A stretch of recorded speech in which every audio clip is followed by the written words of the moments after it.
우리의 마음이 메말라 버리는 것입니다. 우리가 사역을 하다가 애매하게 받게 된 어려움과 누명도 겪게 될 때가 있습니다. 물론 죄로 인한 고난도 받게 될 때가 있습니다. 잘못을 저질러서 당연히 받게 되는 일입니다. 근데 선행으로 인한 고난도 있습니다. 베풀다가 손해를 보는 그런 경우예요. 예수님께서 억울하게 고난을 받고 있는 사람을 오늘 본문에서 만나시고 계십니다. 예수님과 제자들이 예루살렘 어느 동네를 지나가시다가 태어날 때부터 앞이 보이지 않는 시각장애인 한 사람을 만나게 되었습니다.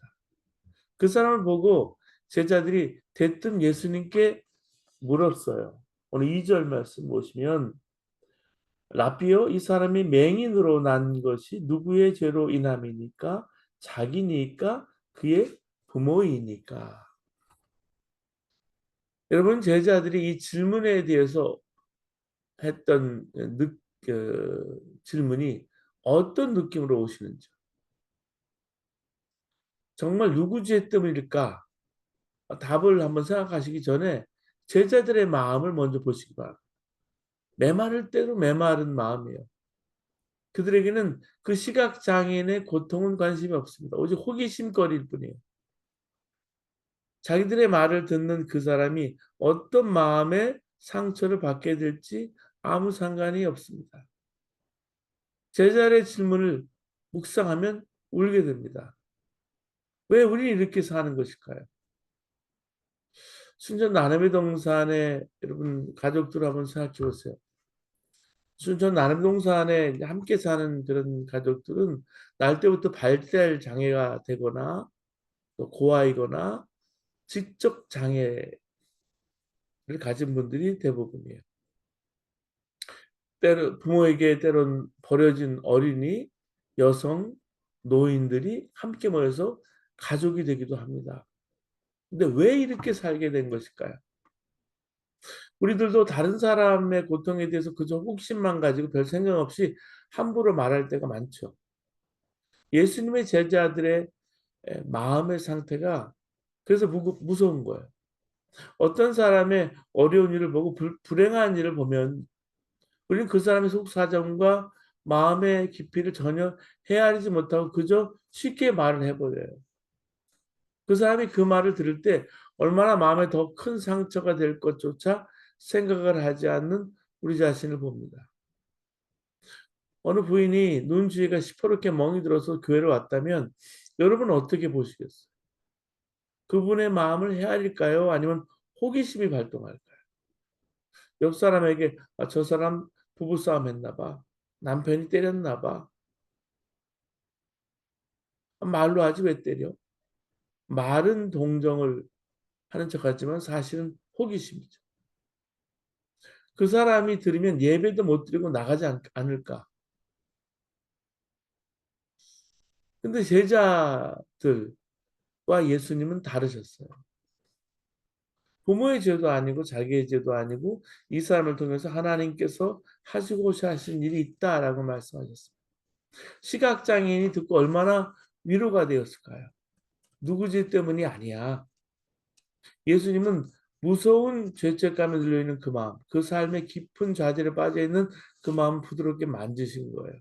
그리고 문제를 전혀 새로운 차원에서 보게 하셨습니다. 하나님께서 하실 일이 있을 뿐이야.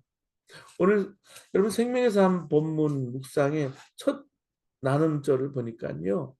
성도는 장애를 편견이 아니라 하나님의 관점으로 봐야 한다는 말이 참 와닿았어요. 장애에 대해서 편견을 버리면 육신의 장애를 통해서 일하시는 하나님의 손길을 경험한다는 말씀입니다. 사랑하는 여러분, 날 때부터 맹인된 사람, 이런 문제가 우리를 무너뜨립니다. 그러나 문제를 보는 눈이 바뀌어서 성공적인 인생으로 승리한 사람들도 많이 있습니다. 1967년에 이스라엘 총리를 지낸 정치가 골다 마이어는 이스라엘의 첫 여성 총리로 있었던 사람이에요. 근데 이분이 12년 동안 백혈병을 루키미아를 앓고 있었던 사람이기도 합니다.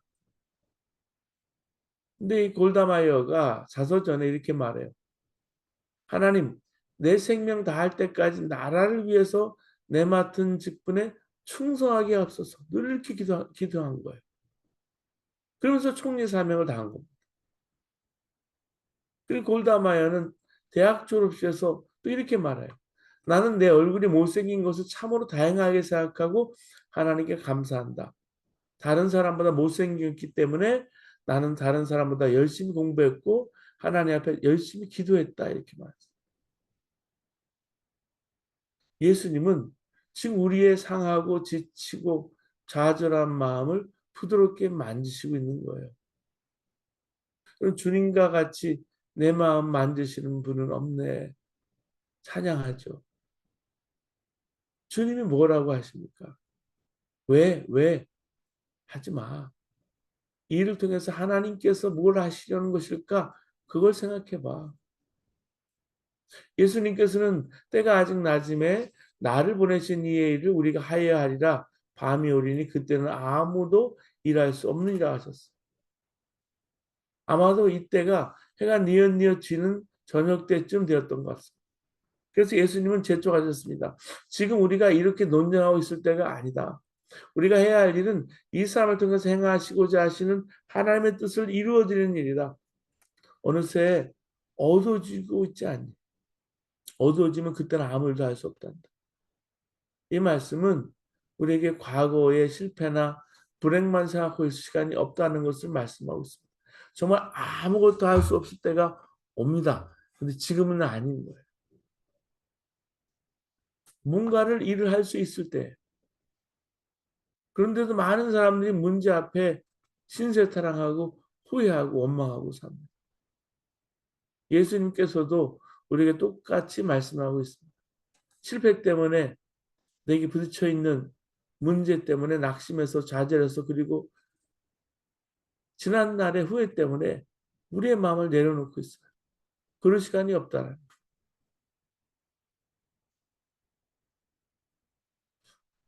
어느 날 나무꾼이 산에서 나무를 하다가 호랑이를 만났습니다. 그래서 놀라서 나무 위에 올라갔는데 호랑이가 나무를 흔들어서 그만 호랑이 등에 떨어지고 말았어요. 나무꾼은 떨어지면 죽는다고 생각해서 힘껏 호랑이 등을 끌어안았는데 호랑이는 이 사람을 등에 업고 힘껏 달리기 시작했습니다. 그래서 나무꾼은 호랑이를 더 꽉 붙들었어요.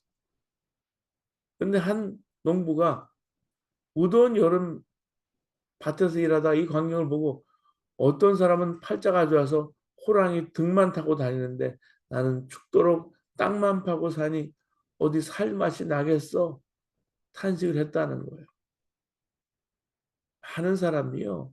유독 자신만 더 힘든 삶을 산다고 생각하는 거예요. 여러분 문제는 우리에게 신세 타령하고 원망할 시간, 후회할 시간이 없다라는 거예요. 병중에 계신 어느 권사님께서 병이 나으면 아픈 사람을 찾아다니면서 기도해 주는 꿈을 꿨어요. 아름다운 꿈이죠. 근데 누워있는 채로 다른 아픈 사람들을 위한 기도를 할 수 있습니다.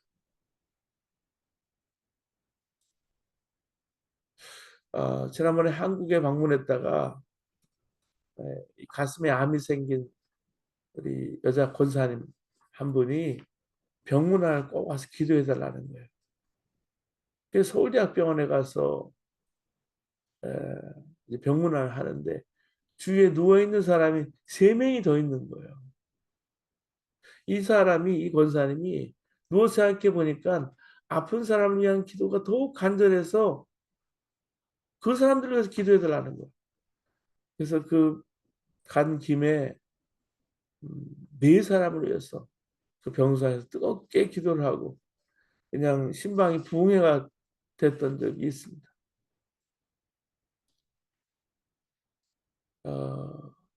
여러분 그 캄캄한 어두운 밤을 지내고 있는 병실에 있었던 그 병자들 그분들은 그 순간이 어, 삶에서 허락된 일할 수 있는 낮인 거예요. 그래서 기도하는 거예요. 예수님은 인생을 바꾸시는 분입니다. 단순히 우리를 긍휼히 여기시고 우리 마음을 위로하는 분만이 아닙니다. 예수님 흙에 침을 뱉어서 진흙을 이겨서 시각장애인의 눈에 바른 다음에 실로암 연못에 가서 씻으라 하시고서는 그의 눈을 뜨게 해주셨습니다. 예수님은 우리 문제를 근본적으로 해결하시는 분이에요. 오늘 우리에게 실로암 못에 가서 씻으라고 하시는 거예요. 육적인 눈을 뜬 기적을 말하는 것이 아니라 영적으로 우리의 눈이 띄어지면 천국을 보는 눈이 열리는 거예요. 오늘 나를 보내신 이가 하나님이세요. 하나님이 눈먼 사람으로 부르시기도 하시고요. 이 눈먼 사람을 치우게 하시는 빛이신 예수님으로 우리를 부르게 하시는 거예요. 우리를 이 땅에 허락하신 하나님의 뜻과 소명에 대해서 눈이 뜨이라는 말씀입니다. 예수님께 왜 나면서부터 보지 못한 사람을 침을 뱉어서 흙을 이겨서 눈에 바르고 실로암에 가서 씻게 하는 이런 복잡한 방법을 쓰셨을까요?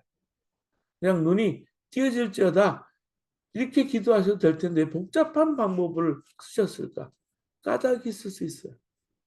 예수님께서 왜 눈에 진흙을 바르시고 실로암 못으로 가서 씻으라 하셨을까? 여러분 실로암은 보냄을 받았다는 뜻입니다. 미션이 있는 거예요. 히스기야가 기원전 700년 무렵 아시리아가 쳐들어오기 전에 예루살렘 성 밖에 있는 기온이라는 기온샘이라는 샘물을 지하로 터널을 파서 성 안으로 끌어들이는데 공사를 했는데 그때 생긴 못이 바로 실로암입니다. 보냄을 받았다는 것은 그 물이 기온샘에서부터 보냄을 받은 물이기 때문이에요. 오늘 4절에 보시면 예수님께서 이렇게 말씀하십니다. 나를 보내신 이의 일을 우리가 하여하리라. 예수님이 바로 보내심을 받은 자라는 거예요. 여러분 그렇습니다. 예수님이 그 시각장애인을 실로암에 보낸 이유는 예수님이 성경에 예언한 하나님으로부터 보냄을 받은 메시아이심을 깨닫게 하시는 의도가 있었던 거예요. 신랑 연못에 어떤 효험이 있는 것이 아니고 우리를 보내신 하나님의 뜻을 알게 하신 거예요. 여러분 그렇습니다. 예수님은 우리를 모든 문제에서부터 구원하시기 위해서 하나님으로부터 보냄을 받으신 구주이십니다. 8절 말씀 보세요. 이웃 사람들과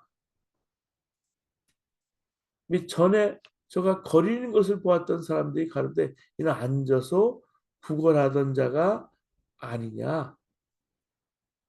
불행한 일이 여러분 계속되고 있는 분이 계십니다. 우리의 처지를 알고 있던 사람들이 이렇게 말하게 되는 날이 반드시 올 것을 믿으시기 바랍니다. 어떻게 그렇게 될 수가 있을까요?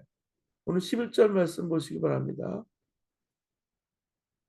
예수라는 그 사람이 진흙을 이겨 내 눈에 바르고 나더러 실로암에 가서 씻으라 하기에 가서 씻었더니 보게 되었더라.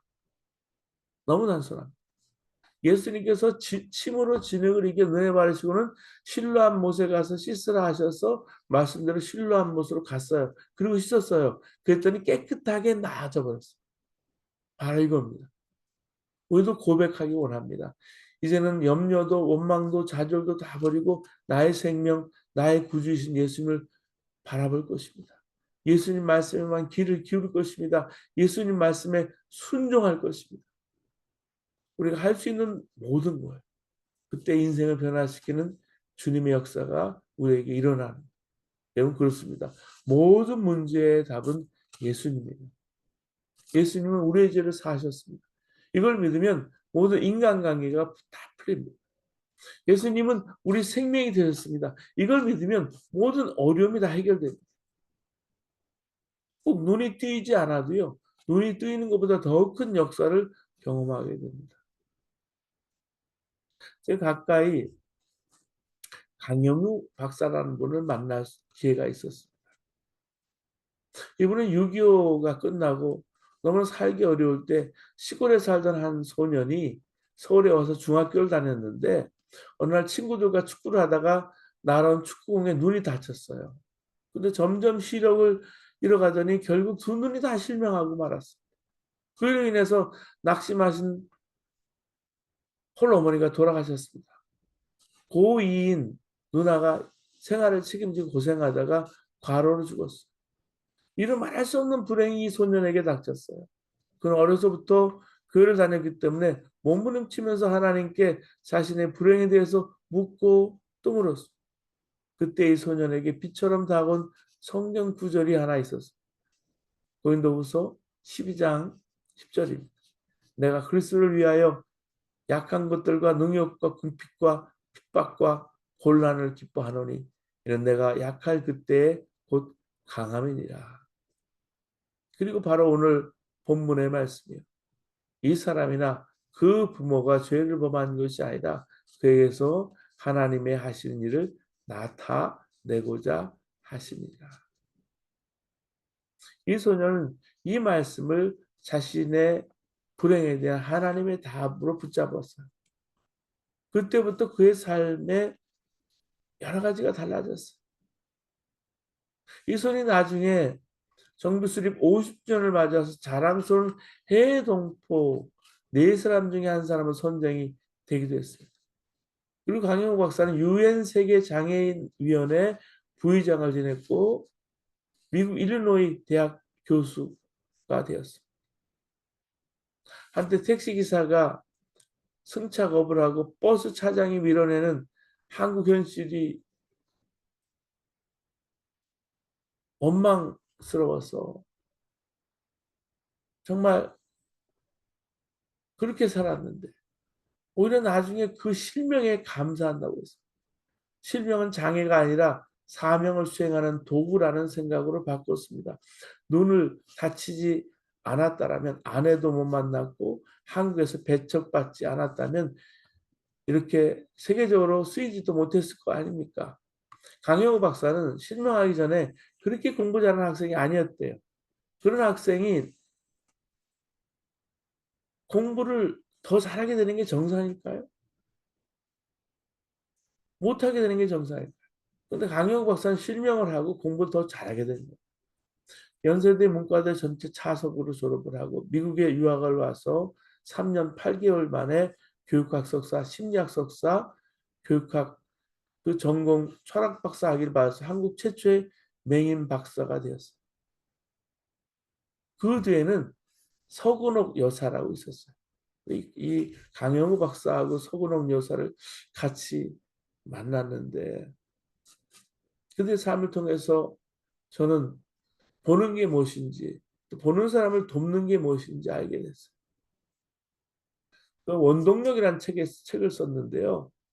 열등감이 커지고 좌절감에 빠지면 어디에서도 기회를 찾을 수 없을 것 같을 때가 옵니다. 이렇게 말합니다. 그러나 어디에도 없다는 nowhere, nowhere에 자판 스페이스 한 번만 치면 지금 여기에 now here, no here, now 이 now here를 nowhere를 now 자판 치고 here 되듯이 잠시 멀리 떨어져 보면 기회는 지금 여기에 있습니다. 긍정과 부정은 스페이스 하나 차이입니다. 그렇게 말했어요. 강혜호 박사가 이렇게 될 수 있었던 것은 하나님 말씀 붙잡고 자신이 실명한 것은 하나님의 하시는 일을 나타내고자 함이라는 주님의 약속을 바로 믿었기 때문이에요. 그가 몇 년 전에 도널드 트럼프 대통령이 돌아가셨지만 루스 베이더 긴즈버그 그 연방 대법관의 후임으로 지명한 에이미 코니 베럿 있었는데요. 두 명의 자녀를 입양하고 5명을 낳았어요. 그 중에 막내는 임신했을 때 다운 증후군을 앓고 있으면서 출산한 거예요. 불행일 수 있는 막내를 가장 좋아했다는 거죠. 여러분 그랬듯이 여러분 주님의 약속을 믿고 끝까지 나갔던 이 강영우 박사를 하나님께서 들어주셨던 것을 우리가 볼 수가 있습니다. 말씀을 보면서 주님께서 주신 마음이 있어요. 아, 이거 참 하나님의 뜻 가운데서 물려받은 유산이 없다고, 제대로 공부를 못했다고, 불치병에 걸렸다고, 자녀가 가시 갔다고 팔자를 탓해서는 안 된다는 사실이. 내가 버럭 화부터 내는 성격부터 고쳐야 되겠다. 쉽게 낙심하는 이 성격부터 고쳐야 되겠다. 우리 예수님을 영접하셨습니까? 우리의 죄나 실패 때문에 여러분 이 자리까지 우리가 오게 된 것이 아니라 하나님의 일을 위해서 여기 있다라고 예수님의 말씀을 믿어야 돼요. Now here.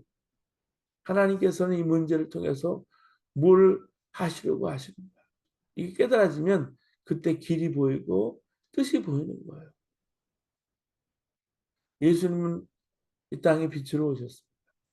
시각장애인에게 실제 빛의 역할을 하셨고요. 빛으로 실로암 목가에 우리를 부르신 것처럼 주님은 본음을 받았어요. 영적 육적인 눈이 띄어서 세상을 치유하시는 주를 만나서 세상으로 본음을 받는 사명을 우리가 함께 감당하는 저와 여러분 되시기를 바랍니다. 이 시간 우리 하나님 앞에 기도하시겠습니다. 오늘 말씀